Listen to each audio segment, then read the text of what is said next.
Jordan is somebody that my team has grown to respect and know over the past year, year and a half. Jordan is a renowned expert in the community building space.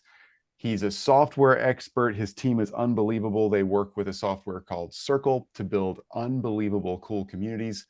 And what he does in his knowledge of how to connect an audience's dreams, drains, and doubts to actually building something that they want to be part of as a group, as a community, all about group coaching and modeling that group dynamic is Jordan's wheelhouse. So, Jordan, awesome to have you as a client, awesome to have you as a colleague, awesome to have you as somebody we can share ideas with. It's just cool to be hanging out with the best people in the world at their thing. So, Jordan Godbey, welcome, buddy. Thank you, man. It's great to be here. I appreciate Yeah. that. So Jordan, we're just getting to know each other. I work with Chris on these events and everything, but for everyone else here, can you maybe just give us a little bit of an insight? Like before you started working with Chris, what was happening in your business? What was the maybe maybe what was some of you? We've just been talking about dreams, drains, and doubts. What were some of Yeah. those things that were happening for you at that time?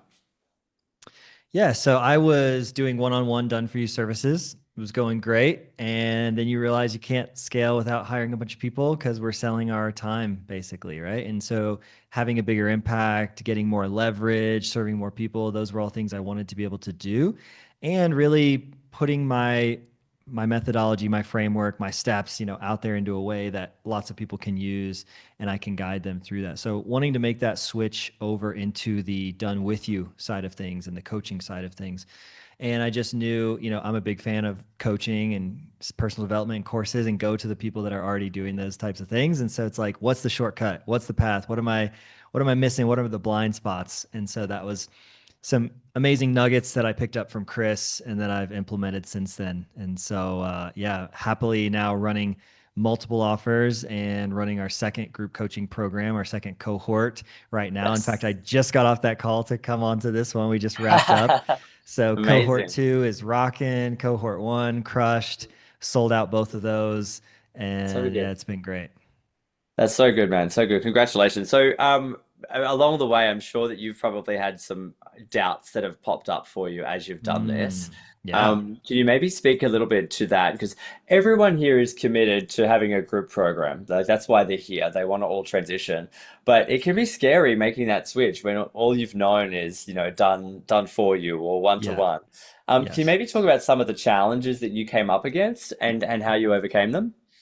For sure. I mean, I think the first one is like, hey, I'm a great fisherman. I can go out and get the fish all day long and then sell it to you. That's like done for you, right? Can I teach other people how to fish? And then are they going to catch anything? Or are they going to be like, this doesn't work. This is a scam. All you did was just show me some stuff and it didn't work.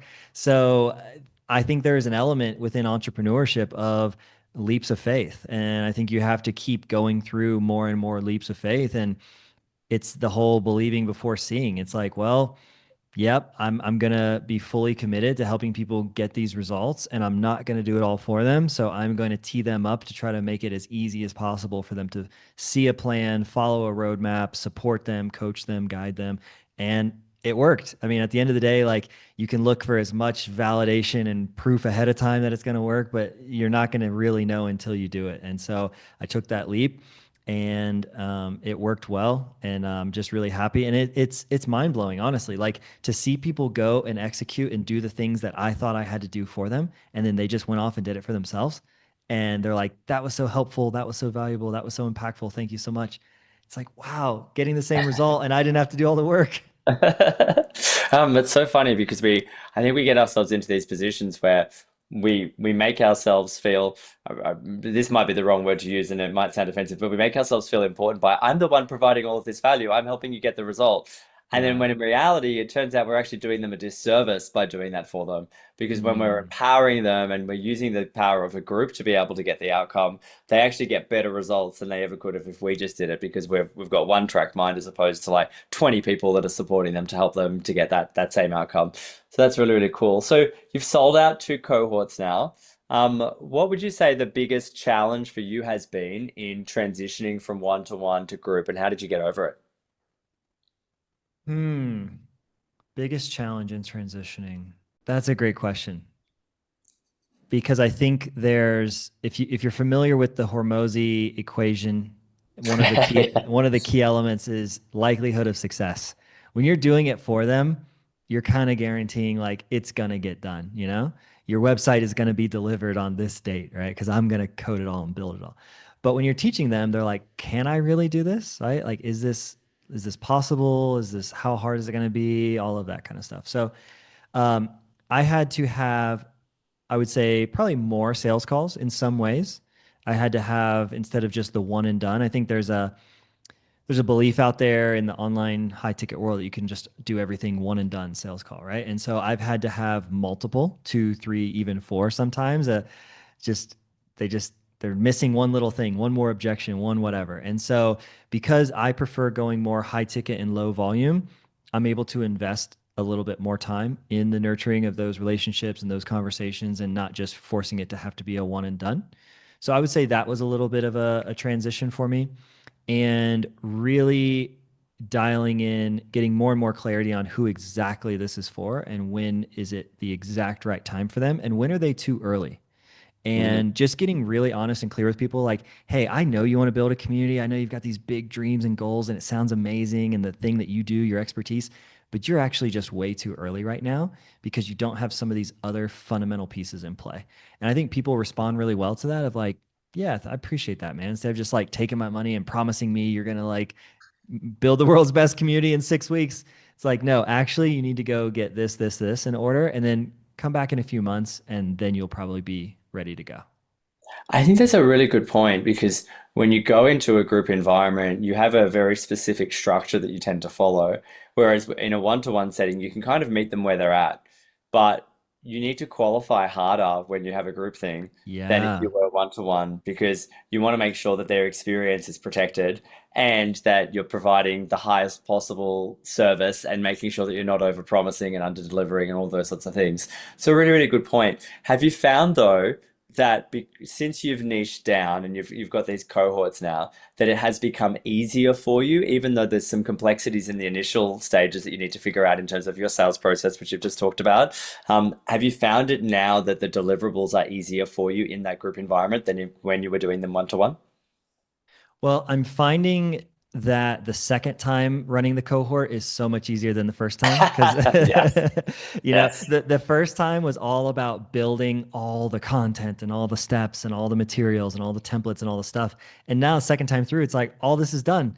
And so where my brain and energy goes to is how could I make it 10% better, 20% better? Oh, let me yeah, switch these couple things around. So with yeah, less input, less energy, I'm able to get an even better output, better quality result for people. And so great. that's been really fun. And there's such a cool surprise bonus of the group being better than the one-on-one. And so what I mean by that is I think there's a belief in people's minds that one-on-one coaching or one-on-one whatever consulting is the highest form and the highest value, but the group unlocks magical powers, magical surprises that people that you can't always promise. You can't say you're going to meet your next best friend or your next business partner in there, but it could. And you're also going to get these diverse perspectives, and experiences from people that you're not able to provide yourself. Like we've had Yeah. people that are like, "Hey, I am an email marketing expert or an email newsletter expert. I'm willing to help you out. Like let's get on a call after this." And I'm seeing students, talking to each other and helping each other. And I'm like, "Wow, that is so cool." Yeah, it's great when those sorts of connections are made, and it's like, I was a part of this, but I wasn't responsible for it. Like it wasn't me Yeah. putting in all of the effort. So that's really, really cool. All right, let's talk about the future then. So you've got this now, you've sold out two cohorts. What's this going to do for your business from a scale point of view? If you're open to talking about some numbers and like what your projections are, what are you looking at now that you've made the transition? Sure. So one thing that I'm really enjoying, because it's not the only way that I'm operating. It's not my one and only offer. So I have a little bit more variety and kind of a portfolio of different offers. So if certain offers come in from a one-on-one perspective that I want to take personally and do those, I can do that. And then I can align my cohorts throughout the year. The nice thing is the cohorts are kind of intense when you're running them, but then you can turn them off and you can have a bit of a break and a rest and a holiday and then get ready to gear up and launch them again. So the nice thing is I can have 5 people in a cohort, I could have 25 people in a cohort. And obviously the money and the ROI on the time is going to scale a lot. So right now we started the first one with 5, the second one had 6. So we're still keeping it very intimate and small, but it's very high impact, very high transformation, and it's high ticket as well. So I could see us potentially increasing the price, but also just increasing the number of people that we can serve at one time without needing to really spend much more time. So that's really exciting from a business standpoint. There's so many points of leverage there. We've got leverage of time, leverage of money, leverage of everything really. So that's really great. Really awesome to hear, man. Congratulations on all of your success with this. If there was one piece of advice that you wanted to leave everyone here that's about to make the transition with before you depart, what would be the piece of advice that you would give them? Wow. One piece of advice. It's only one. It better change our lives. Yeah. I would say, man, there's just too many. Place the value on the transformation. Just really align on the outcome on the transformation. That is what people are buying. They want to buy the shortcut. You're probably hearing the same things over and over again because it's truth, it's wisdom.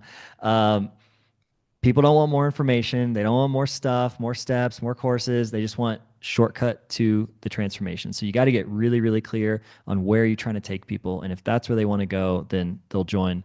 And then you just do what you can to help them get there. So one thing I'll share is we actually struggled on this second cohort. So we had 2 people signed up. I was doing a ton of sales and marketing, and it wasn't clicking. Like, just something was going on, and the train was about to leave the station. I'm like, are we going to leave the station with these 2 people?